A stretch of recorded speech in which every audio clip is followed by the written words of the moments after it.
ela tem se tornado para nós não um costume, nem uma rotina, mas uma programação fixa, esses cultos no período da Páscoa. Já esse é o terceiro ano em que nós estamos realizando a nossa série de Páscoa, porque na vida cristã e no calendário cristão, esse é o momento mais importante da igreja, o momento mais significativo, central da igreja de Cristo, é nós nos lembrarmos da entrega de Jesus. Jesus nasceu com uma missão, Jesus nasceu para morrer, Jesus nasceu com um projeto, um propósito. E é por isso que nós não podemos perder de vistas que esse é o período mais importante da igreja. Nós não podemos deixar passar de modo a não nos lembrarmos de tudo aquilo que Jesus fez. Então eu queria convidar você a abrir a sua Bíblia em Colossenses capítulo 3. Nosso culto está ao vivo, né, Pastor Valdir? Pastor Valdir pediu aí para avisar. Isso não significa que amanhã você deva ficar em casa e assistir o culto em casa. E isso não significa que você que está em casa, no conforto do seu lar, assistindo através da internet o nosso culto, não deva vir amanhã para cá. O Edir Macedo, falei. Ele amaldiçoou o celular, né? Eu vou amaldiçoar o seu computador. Ele vai queimar se você não vier para cá amanhã. Como isso não é assim uma coisa de um servo de Deus fazer, eu não estou fazendo em nome de Jesus, estou fazendo em meu próprio nome. Vai queimar. Colossenses capítulo 3, versos 1 a 4.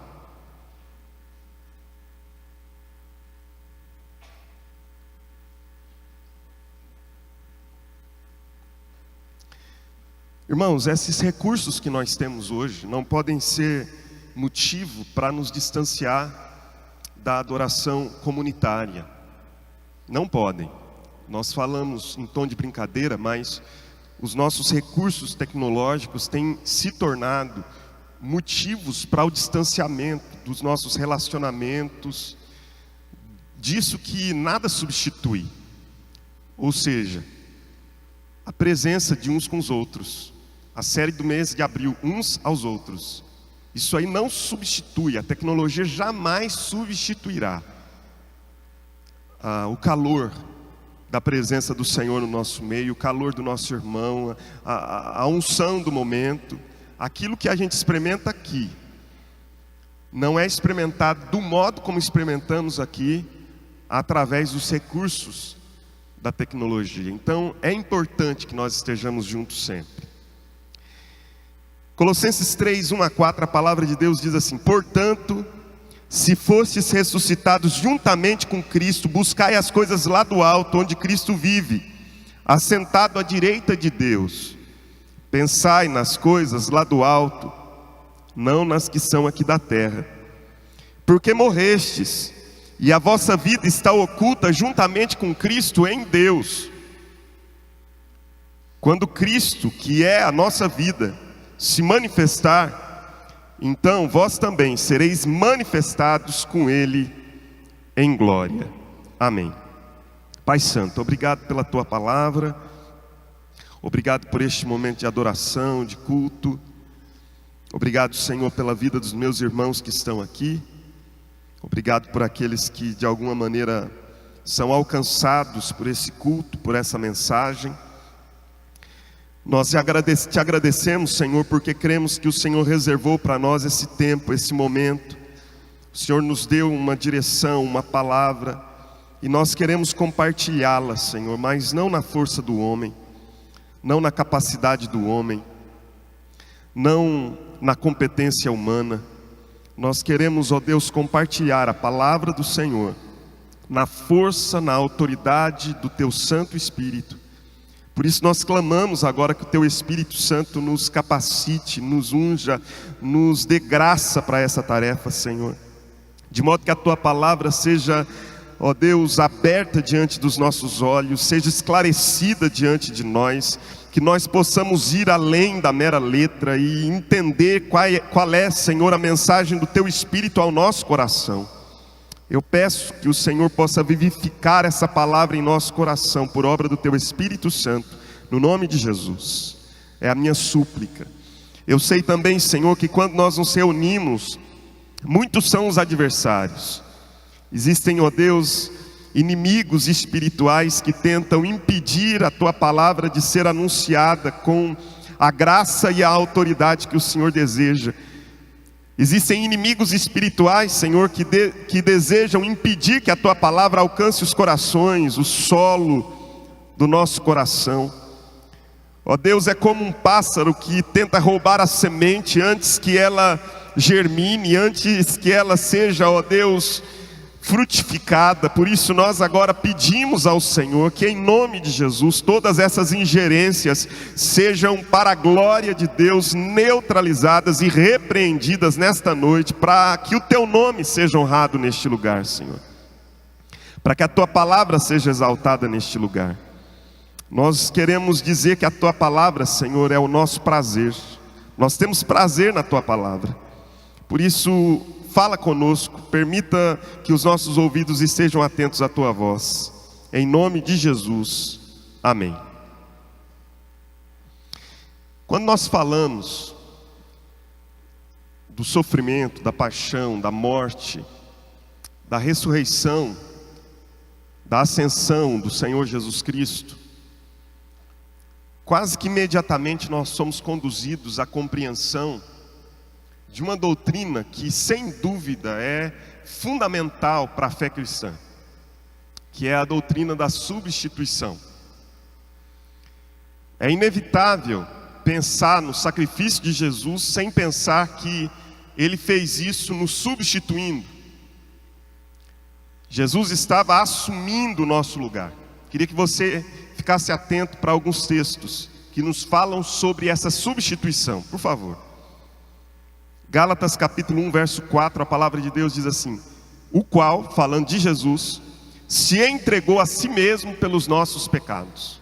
Jesus nos substituiu, Ele se entregou pelos nossos pecados. 1 Coríntios capítulo 15, verso 3, o apóstolo Paulo diz: antes de tudo, vos entreguei o que também recebi, que Cristo morreu pelos nossos pecados, segundo as Escrituras. Jesus morreu pelos nossos pecados, Ele nos substituiu. Romanos capítulo 5, verso 6, diz assim: porque Cristo, quando nós ainda éramos fracos, morreu a seu tempo pelos ímpios. Morreu por nós, morreu pelos ímpios, por cada um de nós. No versículo 8 desse mesmo texto, diz: mas Deus prova o seu amor para conosco, tendo Cristo morrido por nós, quando éramos ainda pecadores. Entende? Que Jesus morreu nos substituindo. Quando nós lemos um dos textos mais preciosos do Antigo Testamento, Isaías capítulo 53, isso é repetido com tanta frequência, que nós deveríamos estar claramente cientes de que Jesus, quando na cruz morreu, morreu nos substituindo. Morreu porque Ele estava assumindo o lugar de cada um de nós. Isso é fundamental, isso é de uma importância vital. Observe, Isaías 53. Quem creu em nossa pregação, e a quem foi revelado o braço do Senhor? Porque foi subindo como renovo perante Ele, como raiz de uma terra seca, não tinha aparência nem formosura. Olhámo-lo, mas nenhuma beleza havia que nos agradasse. Era desprezado, mais rejeitado entre os homens, homem de dores e que sabe o que é padecer. E como um de quem os homens escondem o rosto, era desprezado e dele não fizemos caso. Verso 4. Certamente Ele tomou sobre si as nossas enfermidades. Nos substituiu, tomou sobre si as nossas enfermidades. E as nossas dores levou sobre si. E nós o reputávamos por aflito, ferido de Deus e oprimido. Mas Ele foi traspassado pelas nossas transgressões. E foi moído pelas nossas iniquidades. O castigo que nos traz a paz estava sobre Ele. O castigo que nos traz a paz estava sobre Ele. E pelas suas pisaduras nós fomos sarados. Há uma permuta. Jesus vai assumindo o nosso lugar e vai nos doando bênçãos. Todos nós andávamos desgarrados como ovelhas. Cada um se desviava pelo caminho. Mas o Senhor fez cair sobre Ele a iniquidade de nós todos. O Senhor fez cair sobre Ele a iniquidade de nós todos. Ele foi oprimido, humilhado, mas não abriu a boca. Como cordeiro foi levado ao matadouro, como ovelha muda perante os seus tosqueadores, Ele não abriu a boca. Por juízo o opressor foi arrebatado, e de sua linhagem quem dela cogitou? Porquanto foi cortado da terra dos viventes, por causa da transgressão do meu povo, foi Ele ferido. Por causa da minha transgressão, foi Ele ferido. Designaram-lhe a sepultura com os perversos, mas com o rico esteve na sua morte, posto que nunca fez injustiça, nem dolo algum se achou em sua boca. Todavia, ao Senhor agradou moê-lo, fazendo-o enfermar, quando der Ele a sua alma pela oferta do pecado. Verá a sua posteridade e prolongará os seus dias, e a vontade do Senhor prosperará nas suas mãos. Ele verá o fruto do seu penoso trabalho e ficará satisfeito. Meu servo justo, com o seu conhecimento, justificará a muitos, porque as iniquidades deles levará sobre si. Por isso, eu lhe darei muitos como a sua parte. Com os poderosos repartirá Ele o despojo, porquanto derramou a sua alma na morte. Foi contado entre os transgressores, contudo levou sobre si o pecado de muitos, e pelos transgressores intercedeu. Entende isso? Que Jesus morreu nos substituindo. Isso não é tão difícil entender. Contudo, quando a gente estuda sobre a vida, o sofrimento, a morte, a ressurreição de Jesus, há uma outra doutrina que parece ficar muito velada, escondida, que a gente pouco fala nela, que às vezes a gente deixa passar de modo despercebido. A substituição parece estar muito clara. Nós entendemos que Jesus nos substituiu. A morte era nossa e Ele a tomou sobre si. O pecado era meu, mas Ele se permitiu ser crucificado entre transgressores como um transgressor. Isso parece que está claro para nós. Mas uma outra doutrina paralela a essa, tão importante quanto, que às vezes nos parece passar despercebidamente, é a doutrina da identificação. Uma coisa é o que Cristo fez por nós, substituição. Outra coisa é a identificação de cada um de nós com Cristo, que é a união mística com Jesus. Uma união ou identificação com Jesus. Preste atenção nisso. Quando nós falamos sobre a identificação que nós temos com Cristo, nós falamos da sua vida em nós. Quando nós falamos da substituição, nós falamos da sua vida por nós, entende? Identificação é a vida dele em nós. Substituição é a vida dele por nós. Uma coisa é o que Jesus fez por nós. Outra coisa é o que ele faz em nós. É a sua vida em nós. E o apóstolo Paulo, de uma maneira muito clara, também fala sobre a identificação. Esse é um dos textos. Mas outros textos nós temos. Exemplo: E estando nós mortos em nossos delitos, nos deu vida juntamente com Cristo. Identificação. Ele nos deu vida juntamente com Cristo. Não está falando do que Cristo fez por nós, está falando do que Cristo faz em nós. Ele nos deu vida juntamente com Cristo.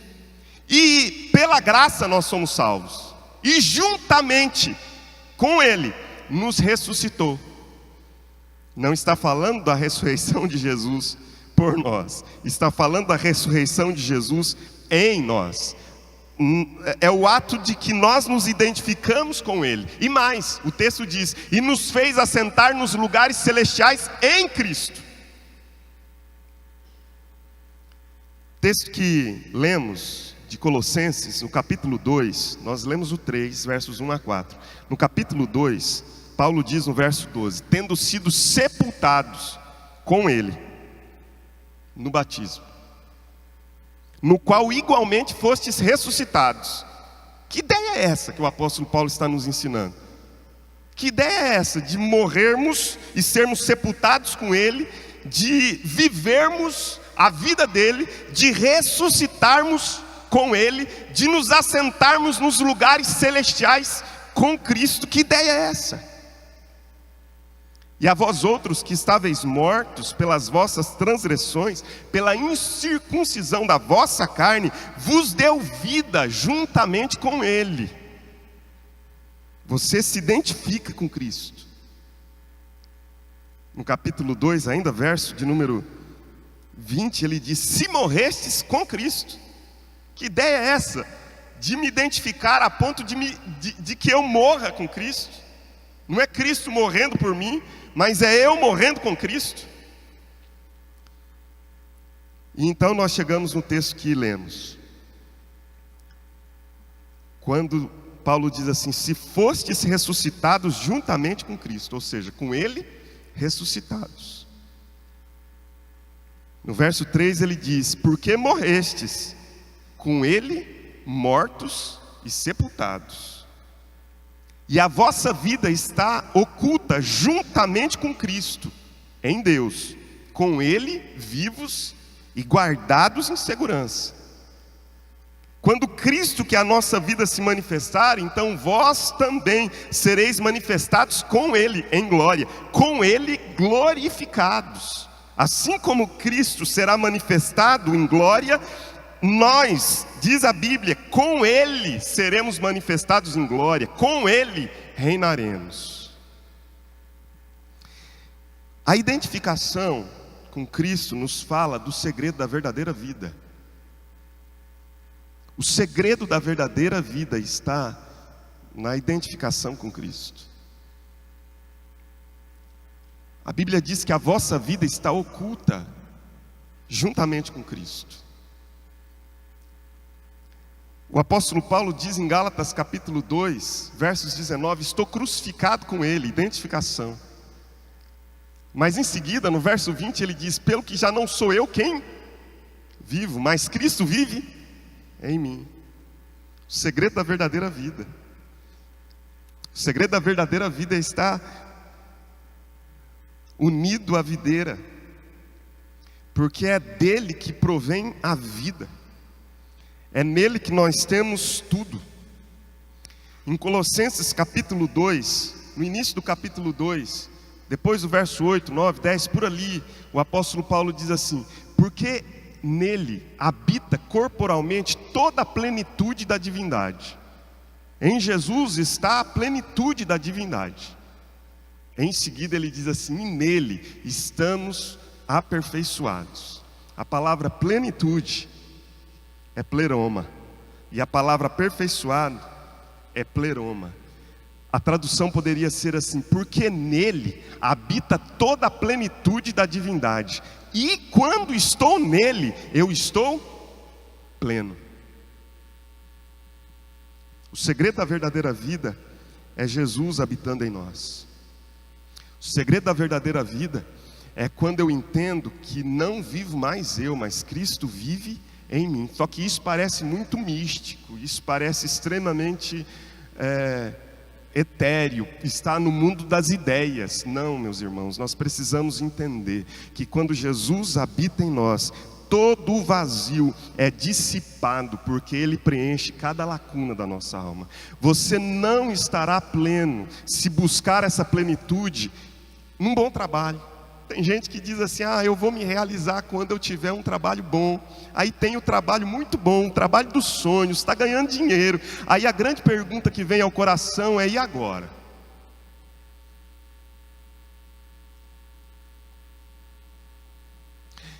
Todas as sextas-feiras, pela manhã, eu faço devocional em 2 empresas. Na última sexta-feira, quando eu cheguei em uma das empresas, tem uma pessoa que capitaneia aquela equipe de trabalho, e ela disse para mim assim: nós nem tivemos devocional, só conversamos com a equipe, oramos, e ele me disse assim: eu não consigo entender quantos currículos estão chegando aqui de pessoas que estão bem empregadas, pessoas com um currículo invejável. E aí, quando a gente vai fazer entrevista, pergunta para a pessoa: mas por que você quer deixar o seu emprego? Se você está empregado, ele diz assim: eu não vejo possibilidade de crescimento, eu não vejo perspectiva. Foi essa a palavra que ele disse: eu não vejo perspectiva. E não é simplesmente porque não pode naquele lugar encontrar esperança, perspectiva, crescimento, não. É porque muitas vezes nós colocamos como foco da nossa vida, como propósito da nossa existência e senso de realização, sermos bem-sucedidos profissionalmente. Quanta gente está caindo nessa falácia do mundo: se eu for bem-sucedido profissionalmente, eu estarei realizado. Aí se torna a pessoa mais bem-sucedida do mundo, e há um vazio na alma, um vazio no coração. Sabe por quê? Porque não existe nada nesse mundo que preencha o nosso coração, porque Jesus é a verdadeira vida. É nele que está a nossa plenitude, é nele que está o nosso senso de realização. A pessoa diz: se eu encontrar um casamento bom. Porque o que eu encontrei, pelo amor de Deus,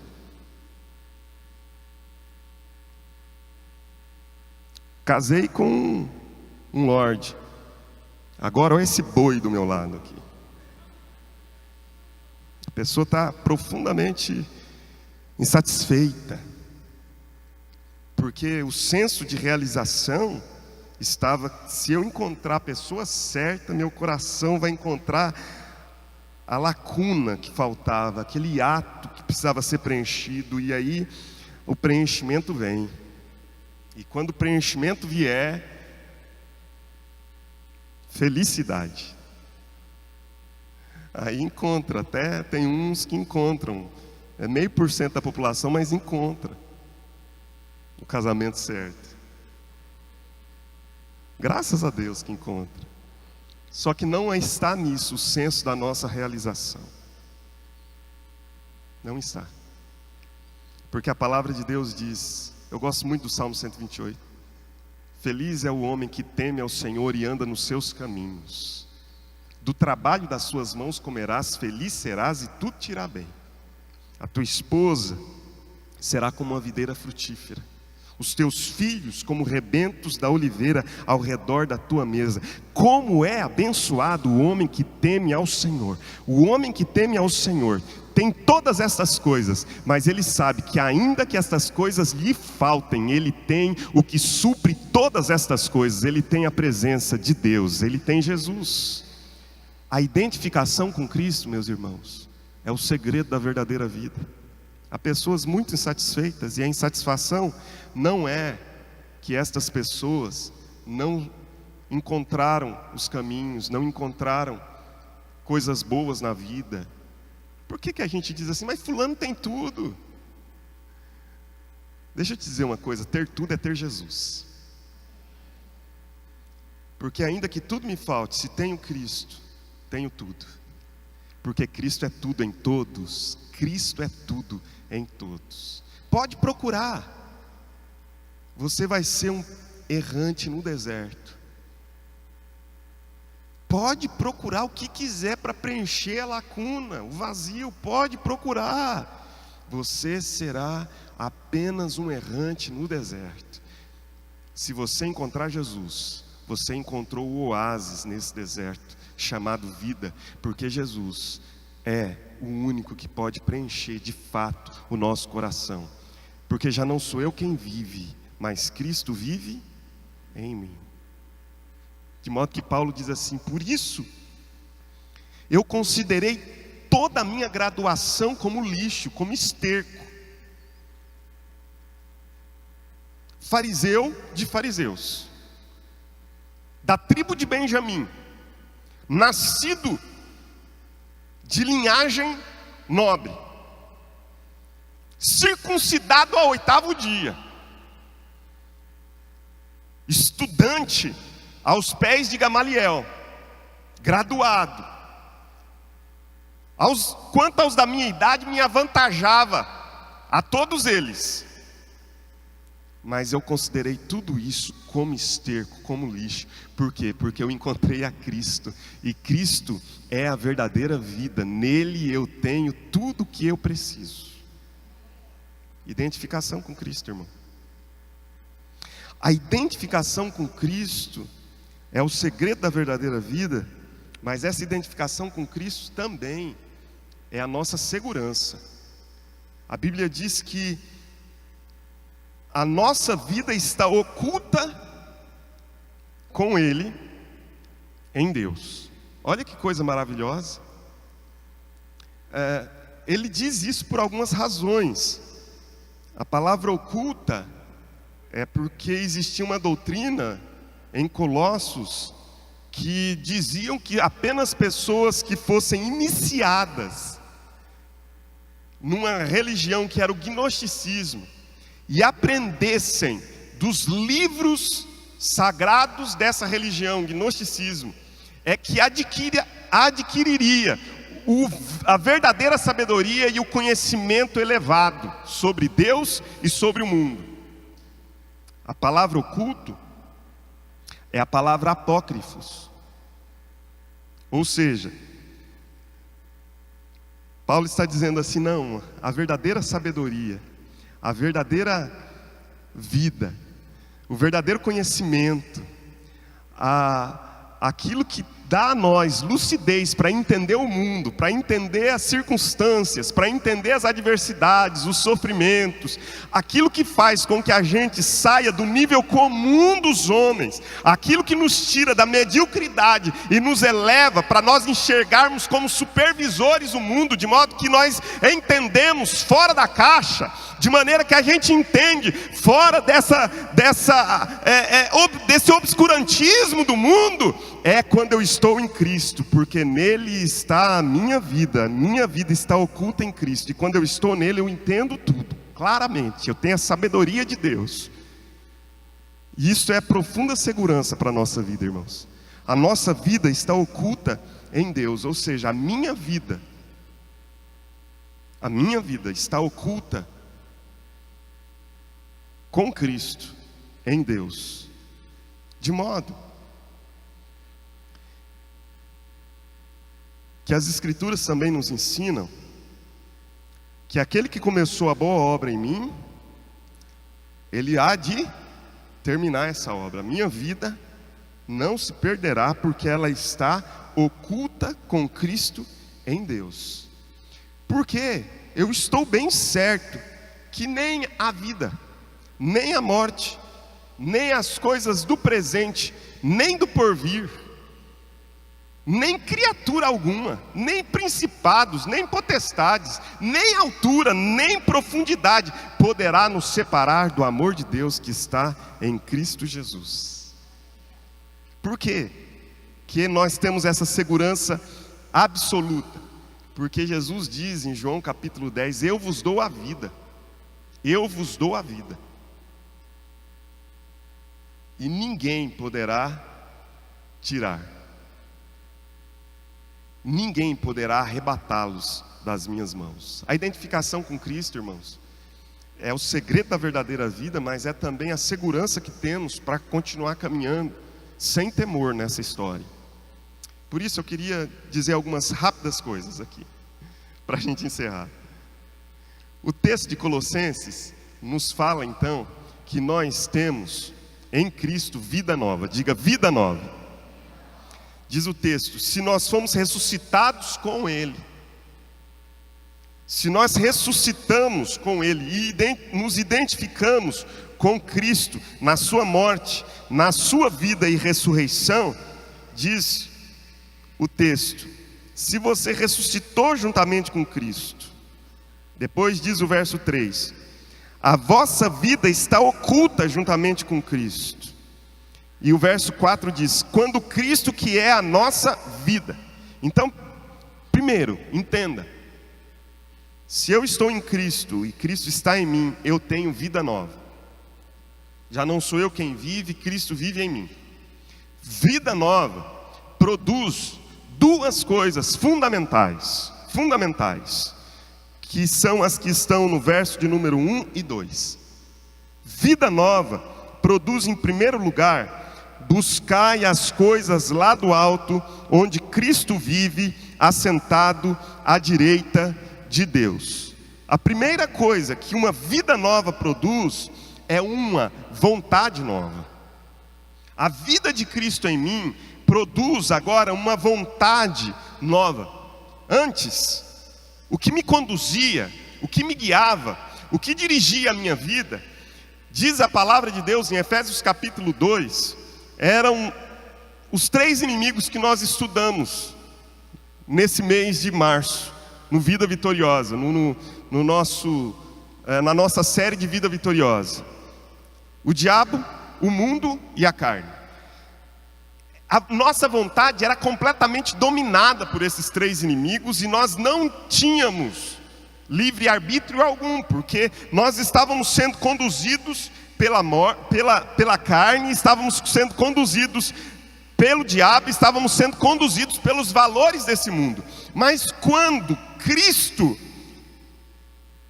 faz com que nós tenhamos a verdadeira vida vivendo em nós, que é a vida dele, nós passamos a buscar as coisas agora lá do alto.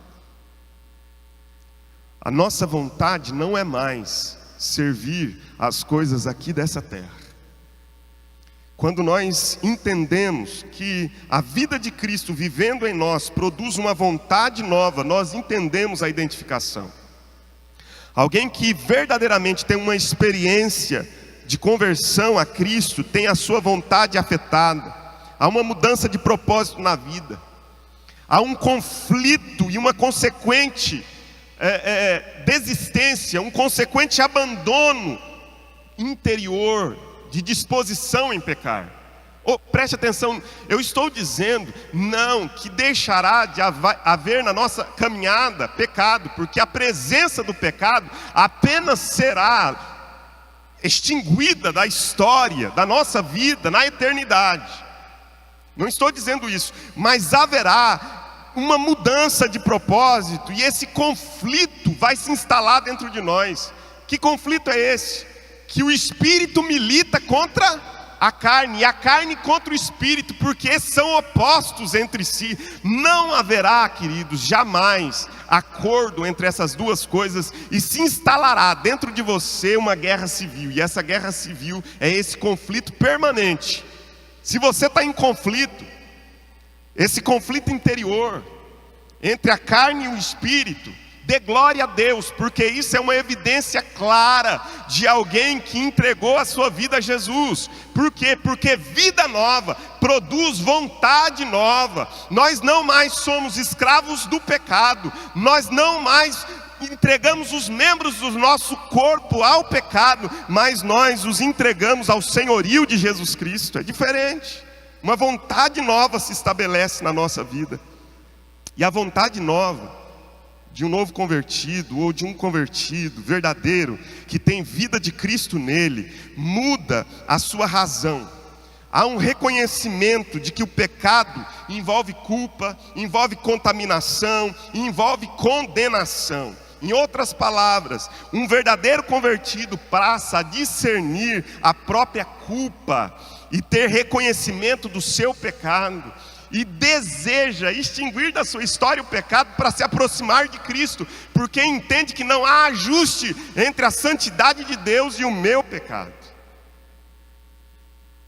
Um verdadeiro convertido não apenas terá a sua razão, não apenas reconhecerá que o pecado envolve culpa, contaminação, condenação, mas também será tomado de mudança na sua maneira de sentir.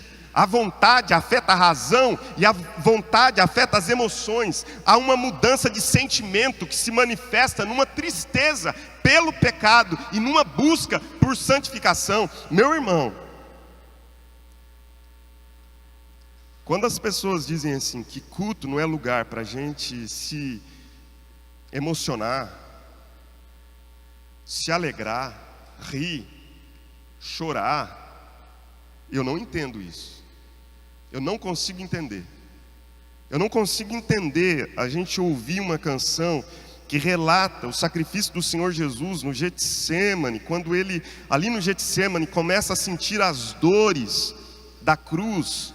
Não consigo entender a gente ouvir uma canção, ou ver as imagens que simbolicamente nos remetem a esse momento da vida de Jesus, caminhando, carregando a cruz. Não consigo entender uma pessoa ver, ainda que numa tela mental, o Jesus crucificado, entregando a sua vida, sofrendo. Não consigo compreender uma pessoa, ainda que imaginando nessa tela mental, o Cristo sendo ressuscitado, ressurgindo ao terceiro dia, deixando os panos dentro do sepulcro. Não consigo entender uma pessoa tendo essa visão clara do Senhor Jesus, se manifestando aos discípulos, se manifestando a Maria, se manifestando aos seus, dizendo: eu já não estou morto, eu estou vivo, e não sentir a alma se alegrar, e não sentir o coração bater mais acelerado, e não sentir que de fato alguma coisa nova acontece dentro dele. Não consigo. Eu não consigo pensar que uma pessoa pode viver a vida cristã e não sentir emoção quando essas coisas começam a tocar e a falar ao nosso coração. A razão é mudada, mas a emoção também. E isso significa uma vontade nova. Vida nova produz vontade nova, mas produz também, segundo o verso 2, pensai nas coisas lá do alto, não nas que são aqui da terra. Ou seja, vida nova produz valores novos. Não apenas uma vontade nova, mas produz valores novos. Os valores de uma pessoa que tem Cristo passam a ser avaliados a partir do peso da eternidade. Os seus investimentos buscam a recompensa eterna. Os valores novos são aqueles em que se estabelece na vida um peso maior entre aquilo que virá e aquilo que é. Exemplo: para um novo convertido, ou para um convertido verdadeiro, que tem vida nova, esse lugar aqui que nós vivemos é o lugar onde nós matamos e morremos por ouro. Nessa vida tem gente que mata e morre pelo ouro. Entenda que a palavra ouro aqui é simbólica. Tem o significado daquilo que faz pessoas morrerem e matarem aqui.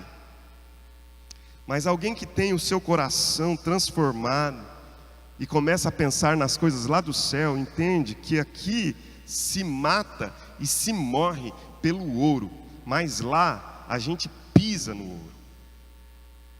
Lá as ruas serão de ouro, e lá isso não terá valor, lá nós vamos pisar no ouro. Aqui a gente vive muitas vezes acumulando tesouros na terra, onde a traça e a ferrugem destroem, onde os ladrões arrombam e furtam. Mas nós estamos agora com os olhos postos além disso. de modo que nós acumulamos tesouros no céu, onde a traça e a ferrugem não destroem, e onde os ladrões não arrombam nem furtam, porque aonde estiver o seu tesouro, aí também estará o seu coração. Queria convidar você a ficar de pé. Nós estamos identificados com Cristo, e na identificação com Cristo nós temos vida nova.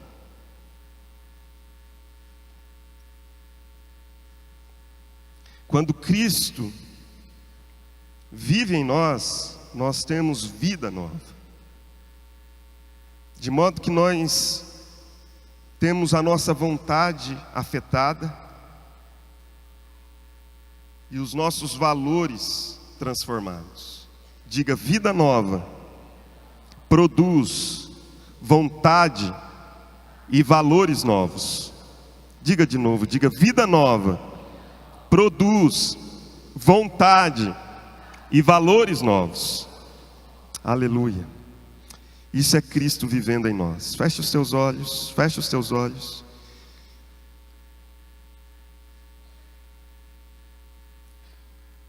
Coloque a sua vida diante do Senhor agora, porque a sua vida só terá sentido e significado se for a vida dele em você.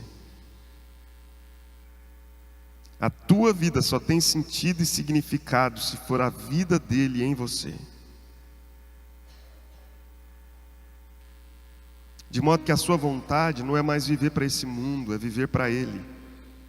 De modo que os teus valores já não são mais desse mundo, mas são os valores da eternidade. De modo que você agora busca as coisas lá do alto e pensa nas coisas lá do alto. Isso não é alienação. Eu não estou dizendo que você tem que ser uma pessoa alienada. Não, isso não é alienação. Uma pessoa que busca as coisas lá do alto e pensa nas coisas lá do alto é alguém que, embora tenha os pés aqui na terra, tem a sua cabeça e o seu coração lá na eternidade. Porque entende que é apenas peregrino em terra estranha. E peregrino anda na terra, mas peregrino tem a cabeça na sua pátria. Peregrino anda nessa terra, mas peregrino tem esperança de chegar na sua pátria. Meu irmão, se você tem esperança em Cristo apenas nessa terra, você é o mais infeliz de todos os homens. Porque a nossa verdadeira esperança, a nossa verdadeira alegria, a nossa verdadeira realização está em Cristo e naquilo que Ele está planejando para nós. Já começou a executar, aqui, agora, mas a consumação disso será lá, não aqui, mas lá. Tire os seus olhos dessa terra, tire os seus olhos de uma esperança vazia nesse mundo, coloque os seus olhos na esperança eterna em Cristo Jesus. Foi isso que Ele veio fazer.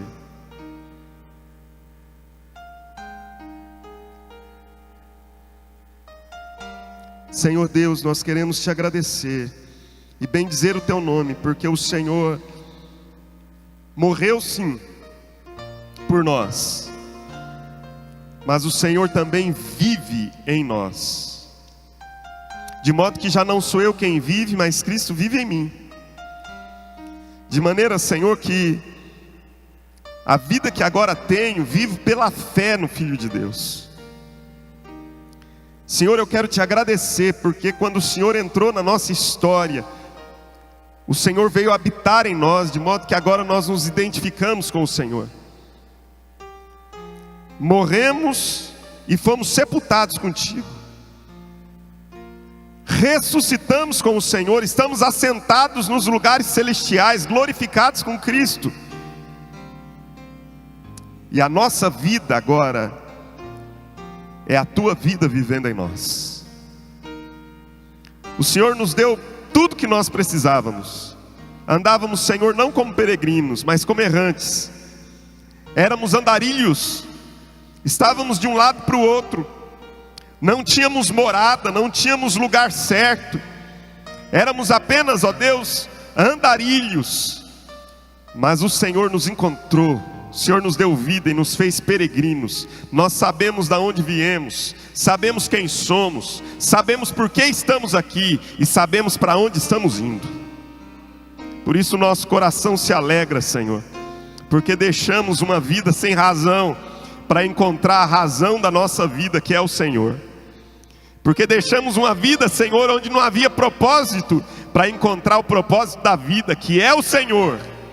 Por isso, ó Deus, recebe a nossa gratidão, o nosso louvor. Recebe, Senhor, a exaltação desse povo que está aqui para declarar que não há outro além de Ti, não há outro Deus que eu conheça, não há outra rocha na qual os meus pés possam se firmar.